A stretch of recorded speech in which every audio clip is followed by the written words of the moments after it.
D വായടി, നിനക്ക് ഈടായിട്ട് ഇത്തിരി കുരുത്തക്കേട് കൂടുന്നുണ്ട് കേട്ടോ. ഇത്തിരി കുരുത്തക്കേടോ അതിനേക്കാൾ ഇത്തിരി കുശുമ്പോൾ ഇത്രയും വലിയ തെറ്റാണോ?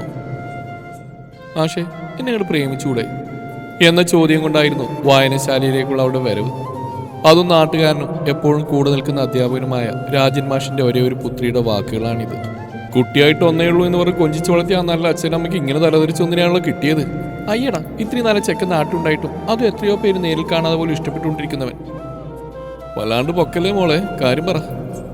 അത് പിന്നെ സുന്ദരിയായിട്ടുള്ള ഞാനിവിടെ ഉള്ളപ്പോൾ ഈ മുതലിനെ അക്ഷരങ്ങളുടെ പ്രിയ കൂട്ടുകാരനെ വെറുതെ വേറെ ആർക്കെങ്കിലും വിട്ടുകൊടുക്കണ്ടല്ലോ എന്ന് തോന്നി മാഷേ. നീയല്ല പെണ്ണെ, ഒരുത്തിക്ക് ഒരു 4 വർഷത്തേക്ക് എൻ്റെ മനസ്സിൽ സ്ഥാനമില്ല. മാഷേ, ഒരു വാക്ക് പറഞ്ഞാൽ മതി, പ്രശ്നങ്ങളും പ്രാരാബ്ദങ്ങളും എല്ലാം എനിക്കറിയാം. എന്നിട്ടാണോ നീ ഇങ്ങനെ വെറുതെ ഓരോ കുട്ടികളിക്ക് നിൽക്കുന്നത്? അയ്യോ, ഞാൻ കാര്യമായിട്ടാ. ഒരു വാക്ക് തന്നാൽ മതി, 4 അല്ല 40 വർഷം വേണേലും ഞാൻ കാത്തിരുന്നോളാം മാഷേ. ഡിയാമൃതെ, മതിയാക്ക്, നിന്റെ കുട്ടികളി കൂടുന്നുണ്ട്. നിന്റെ അച്ഛനെ എനിക്ക് അധ്യാപകം മാത്രമല്ല, എഴുത്തും വായനയും തുടങ്ങിയ നാളെ തൊട്ട് വഴികാട്ടി പ്രോത്സാഹനമൊക്കെയാ. അത് അച്ഛനെ ഏട്ടനുള്ള ഇഷ്ടം കൊണ്ടല്ലേ? അത് തന്നെയാണ് ഞാൻ പറഞ്ഞ്, എൻ്റെ ഒരു മകനെ പോലെയാ അദ്ദേഹം കാണുന്നത്. എൻ്റെ മാഷേ, അതിനെന്താ, എന്നെ കേട്ട് അപ്പൊ പിന്നെ മരുമോനായാലും മോൻ തന്നെ ആയല്ലോ. തലതിരിഞ്ഞ നിന്നോട് പറഞ്ഞിട്ട് കാര്യമില്ല, നീ പൊക്കെ വേണേ. ഞാൻ നിന്നെ കൊണ്ടേ പോകും മോനെ. എൻ്റെ കഴുത്തിലൊരുത്ത താലി കിട്ടുന്നുണ്ടെങ്കിൽ അത് നീ തന്നെ ആവും.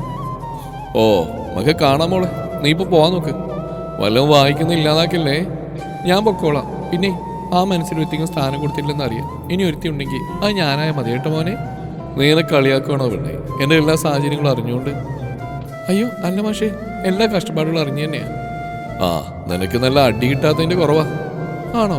എന്ന് എന്നെ അങ്ങോട്ട് കെട്ടി നല്ല കുട്ടിയാക്കി ഗുരുവിനെ കാണിച്ചു കൊടുക്ക്. അച്ചോളം ഓടി വായാടി.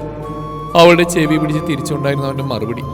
കുതിരയോടി അവൾ ഇടയ്ക്കിടെ തിരിഞ്ഞു നോക്കുന്നു, മുഖം കൊണ്ട് ഓരോരോ കോപ്രായങ്ങൾ കാട്ടുന്നു, കണ്ണെത്താ ദൂരം വരെ നോക്കി നിന്നു. അങ്ങനെ വൈകാതെ അനേകം സ്വപ്നങ്ങൾ മനസ്സിൽ നിറച്ചാണ് പ്രവാസത്തിന്റെ വേഷം ഞാൻ തീരുമാനിച്ചത്. വീട്ടിൽ നിന്നിറങ്ങുന്ന നേരം എല്ലാവരും എത്തിച്ചേർന്നു. എത്ര നിയന്ത്രിച്ചിട്ടും കണ്ണുകൾ നിറഞ്ഞൊഴുകി. എല്ലാവരും ഉണ്ട്, കൂട്ടുകാരും കുടുംബവും രാജമാഷും കൂടെ അമൃതയും. ഇതെന്തോ പെണ്ണിന് ഇത്തിരി അടക്കമൊതുക്കൊക്കെ ഉണ്ട്. എല്ലാവരോടും യാത്ര പറയുന്ന നേരം അവൾ മാത്രം ഇത്തിരി മാറി നിന്നു. എന്തു പറ്റി വായടി, മിണ്ടാട്ടല്ലോ? അന്ന് ഞാൻ പറഞ്ഞ ഫീലായോ? അതാണോ? അയ്യടാ, അതിനിത്തിരി പൊളിക്കും മാഷേ. അവിടെ ആകെ സെന്റ് സീനല്ലേ, ഞാൻ വെറുതെ ചളിയടിച്ച് കൊളാക്കണ്ടെന്ന് കരുതി. ആഹാ, കൊള്ളാലോ. എന്നാ ശരി, ഇനി വന്നിട്ട് കാണാൻ പെണ്ണേ. ആയിക്കോട്ടെ മാഷേ, വലിയ ആളായി കഴിഞ്ഞാലേ നമ്മളൊക്കെ മറക്കാണ്ടിരുന്നാൽ മതി. വഴിവക്കിൽ കാണാം കൈവീശി കാണിക്കുന്ന എല്ലാവർക്കും ഇടയിൽ നിറഞ്ഞ കണ്ണുകളോട് അമൃതയും. ഒരു പൊട്ടിപ്പെണ്ണാണ്, കിട്ടുന്നവൻ ഭാഗ്യവാനാവും. സ്നേഹിക്കാൻ മാത്രം അറിയാവുന്ന ഒരു പാവം കുസൃതി കൊടുക്ക. വിദേശ മണിന്റെ തിരക്കിൽപ്പെട്ടതിൽ പിന്നെ പതിയെ നാടിന്റെ വിശേഷങ്ങൾ അറിയാൻ വൈകി തുടങ്ങി. അമിതവേഗത്തിൽ വന്ന ലോറി രാജമാഷിനെ ഇടിച്ചു തെറിപ്പിച്ചു പോയതും അരക്ക് താഴെ തളർന്ന് കിടപ്പിലായതും അറിയാനും എന്നെ വീട്ടുകാരെ അറിയിക്കാനും വളരെ വൈകി. അതിലും വേദനയായിരുന്നു അമൃത നേഴ്സിംഗ് പഠനം നിർത്തി ജോലിക്ക് പോയി തുടങ്ങിയെന്ന വാർത്ത. അറിഞ്ഞ നാളെ തൊട്ട് അവളുമായി ബന്ധപ്പെടാൻ ശ്രമിച്ചെങ്കിലും അവൾ പിടിതരാതെ ഒഴിഞ്ഞു മാറി.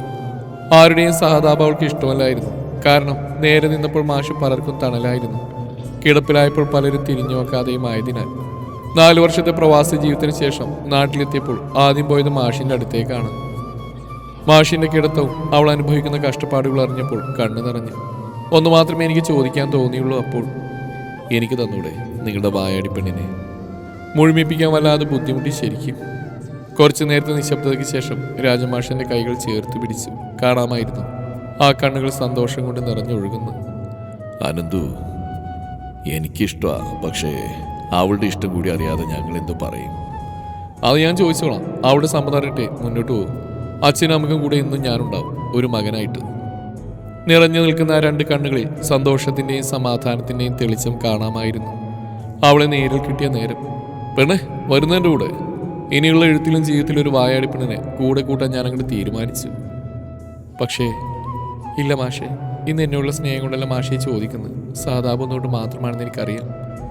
ഒട്ടും പ്രതീക്ഷിക്കാതെ വാക്കുകൾ പറഞ്ഞുകൊണ്ട് അവൾ തിരിഞ്ഞടക്കാൻ നിന്നപ്പോൾ ആ കൈകൾ പിടിച്ച് ചേർത്തിരുത്തിക്കൊണ്ട് പറഞ്ഞു, ഒരിക്കലും ഇല്ല പെണ്ണേ, അന്ന് നിന്നെ ആഗ്രഹിക്കാനുള്ള യോഗ്യത പോലും എനിക്കില്ലായിരുന്നു. അത്രമാത്രം പ്രാരാബ്ദങ്ങൾ എനിക്കുണ്ടായിരുന്നു. ഇന്ന് എനിക്ക് നിന്നെ കൂടെ കൂട്ടാനുള്ള സാഹചര്യങ്ങളായി. നിന്നെ പോലൊരു വായാടി പെണ്ണിനെ ആരാണ് ഇഷ്ടപ്പെടാത്ത പെണ്ണെ? നിറഞ്ഞ കണ്ണുകളോട് അവൾ നെഞ്ചോട് ചേർന്നപ്പോൾ ചേർത്ത് പിടിച്ച് നെറ്റിയിലൊരു ഉമ്മ കൊടുത്തു. ഈ പ്രവാസ ജീവിതത്തിലോട്ട് തിരിച്ചു വരുന്നതിന് മുമ്പ് കയ്യിൽ വളയും വിരലിൽ മോതിരവും ഈ ജന്മം എനിക്ക് മാത്രം സ്വന്തമെന്ന അടയാളമായി അവളിൽ അണിയിച്ചു. ഒന്ന് ചേർന്ന് മഴ നനയാനും തണുപ്പിലൊട്ടി ചേർന്ന് കിടക്കാനും കിന്നാരം ചൊല്ലാനും തല്ലുകൂടാനും പിണങ്ങാനും ഇണങ്ങാനും പിണങ്ങാനും ഇണങ്ങാനും വായാടിപ്പെണ്ണിനെ സ്വന്തമാക്കാൻ അടുത്ത അവധിക്കാലം വരെ ഈ പ്രവാസമണിൽ കാത്തിരിപ്പ്.